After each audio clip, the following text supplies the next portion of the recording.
Olá, meus irmãos e minhas irmãs, que a paz de Deus que excede todo o entendimento, guarde os vossos corações em Cristo Jesus. Deus é misericordioso, mas também nos chama à transformação. O que acontece quando alguém erra profundamente diante de Deus? Existe restauração? Vamos à nossa leitura e depois a gente vê se existe realmente restauração diante de um erro, se Deus nos traz esse lugar. Nosso texto hoje é Êxodo capítulo 34. O Senhor disse a Moisés: corte duas placas de pedras iguais àquelas que você quebrou, e eu escreverei nelas as mesmas palavras que estavam nas primeiras. Amanhã cedo, esteja pronto para subir o Monte Sinai, a fim de se encontrar comigo ali no alto do monte.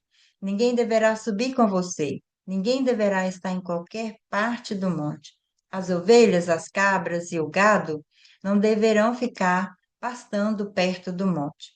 Então Moisés cortou outras duas placas de pedras iguais às primeiras, e no dia seguinte, como o Senhor havia ordenado, ele se levantou bem cedo e subiu o monte Sinai, levando consigo as duas placas. O Senhor desceu numa nuvem, ficou ali com Moisés e disse qual era o seu nome, isto é, o Senhor. Então Deus passou diante de Moisés e disse em voz alta: eu sou o Senhor, Deus eterno. Eu tenho compaixão e misericórdia. Não fico irado com facilidade. E a minha fidelidade e o meu amor são tão grandes que não podem ser medidos. Cumpro a minha promessa a milhares de gerações e perdoo o mal e o pecado. Porém, não deixo de castigar os seus filhos e até os netos, os bisnetos e os trisnetos pelos pecados dos pais. Moisés se ajoelhou, encostou o rosto no chão e adorou a Deus e disse: ó Senhor, se estás de fato contente comigo, eu te peço que vás conosco. Este povo é teimoso, mas perdoa o nosso pecado e a nossa maldade e aceita-nos como teu povo. O Senhor Deus disse a Moisés: eu estou fazendo agora uma aliança com seu povo. Na presença deles farei maravilhas como nunca foram feitas em toda a terra e em nenhuma nação. Todo o povo verá que milagres eu, o Senhor, posso fazer, pois vou realizar uma coisa terrível em favor de vocês. Obedeçam às leis que estou dando a vocês hoje. Conforme vocês forem avançando, eu expulsarei os amorreus, os cananeus, os heteus, os perizeus, os heveus e os jebuseus. Não façam nenhum acordo com os moradores da terra para onde vocês vão, pois isso poderia ser uma armadilha mortal para vocês. Pelo contrário, derrubem os altares deles, destruam as colunas do deus Baal e cortem os postes da deusa Asserá. Não adorem nenhum outro deus, pois eu, Senhor, me chamo Deus exigente e exijo que vocês adorem somente a mim.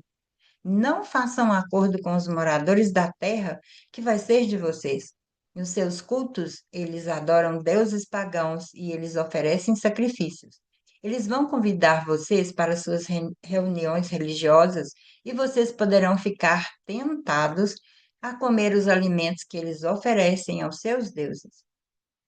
Os filhos de vocês poderiam casar com mulheres estrangeiras, e elas fariam com que vocês fossem infiéis a mim e adorassem os deuses pagãos que elas adoram.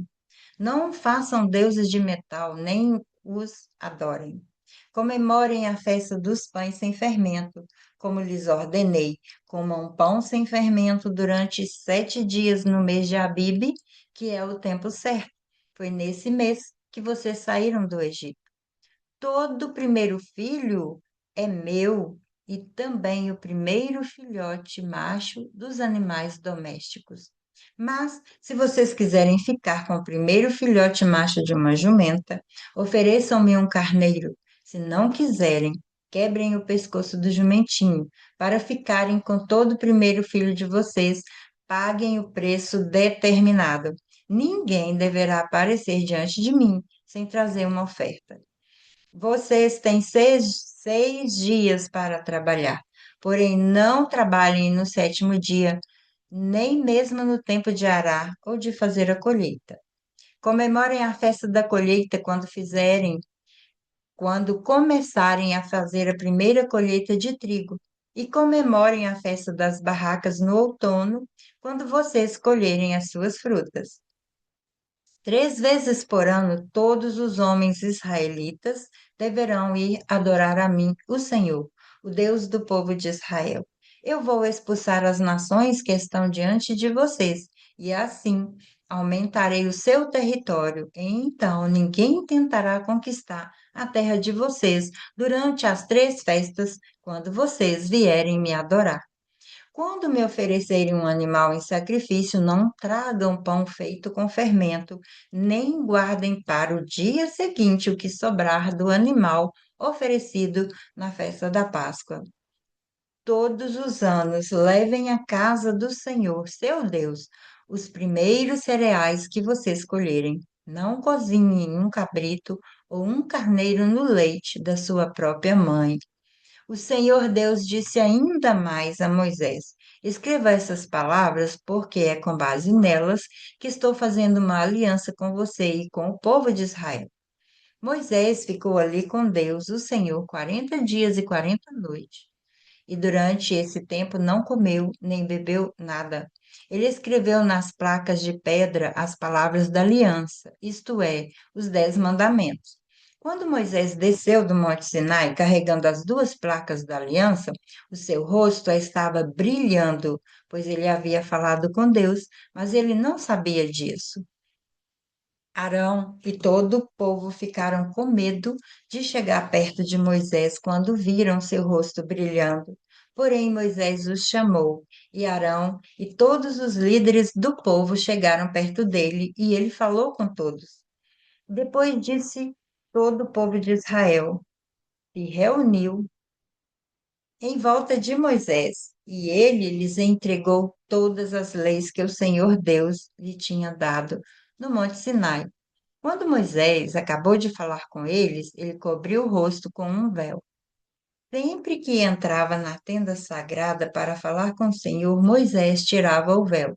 Quando saía, ele contava ao povo de Israel tudo que Deus lhe havia mandado dizer. E o povo via que seu rosto continuava brilhando.